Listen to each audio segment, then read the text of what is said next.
Love చేస్తున్నప్పుడు భయం కాలే కానీ లవ్ స్టోరీ చెప్తుంటే భయం అవుతుంది. ఇక స్టార్ట్ చేద్దాం మా లవ్ స్టోరీ. హానెస్ట్ గా చెప్తున్నా, we're not childhood friends, not classmates, not even relatives. Chintu మా ఫ్రెండ్ వాళ్ళ రిలేటివ్ అన్నట్టు. ఇప్పుడు చింటూ నేను ఎప్పుడు ఎక్కడ ఎట్లా కలిసినామో చెప్తా. ప్రతి దసరాకి నేను అమ్మమ్మ వాళ్ళ ఇంటికి వెళ్తుండే, బట్ 2014 దసరాకి మాత్రం నేను అమ్మమ్మ వాళ్ళ ఇంటికి వెళ్ళలేదు. సో ఇంటి దగ్గర ఉన్నా కాబట్టి మా ఫ్రెండ్ టెంపుల్ కి రా, ఇంటి దగ్గర ఉన్నావు కదా అని చెప్పేసి అడిగింది. సరే వెళ్దాము, ఎట్లా ఏం చేయలే కదా అని చెప్పేసి అనుకున్నా.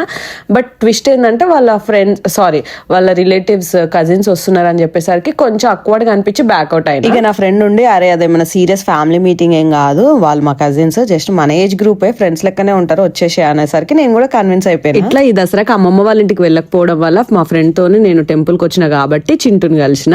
చింటూ కూడా సేమ్ మా ఫ్రెండ్ త్రూనే, ఐ మీన్ వాళ్ళ కజిన్ త్రూనే కలిసిండు. కాకపోతే వాళ్ళ అమ్మమ్మ వాళ్ళ ఇంటికి రావడం వల్ల దసరా అని అమ్మమ్మ వాళ్ళ ఇంటికి వచ్చిండు అనమాట, హైదరాబాద్ నుంచి నల్గొండ డిస్టిక్ కి వాళ్ళ ఫ్యామిలీ అందరూ. సో అట్లా రావడం వల్ల వాళ్ళ కజిన్ త్రూ నన్ను కలిసిండు, అందరం టెంపుల్ కి వెళ్ళాం కాబట్టి. సో ఫస్ట్ టైం చింటూ నేను దసరా రోజు టెంపుల్ కి వెళ్తున్నప్పుడు కలిసిన. మా ఫ్రెండ్ ఇంట్రడ్యూస్ చేసినాక ఫస్ట్ ఒపీనియన్, అబ్బాయి ఎంత హైట్ ఉండు. నేను కొంచెం హైట్ తక్కువ కాబట్టి నాకు హైట్ మ్యాండేటరీ అబ్బాయిల విషయంలో.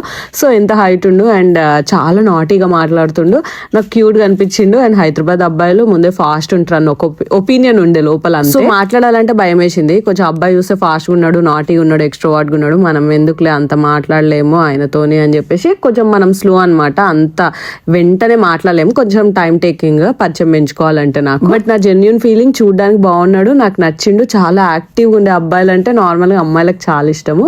బట్ నేను అంత బయటపడలేదు, నాకు భయం వేసింది ఇవన్నీ ఎందుకు అన్నట్టు. మరి చింటూకి నన్ను చూసినప్పుడు ఫస్ట్ టైం ఏమనిపించింది, ఏం ఒపీనియన్ ఉండేను, చింటూ మాటల్లోనే విందాము నెక్స్ట్ వీడియోలో.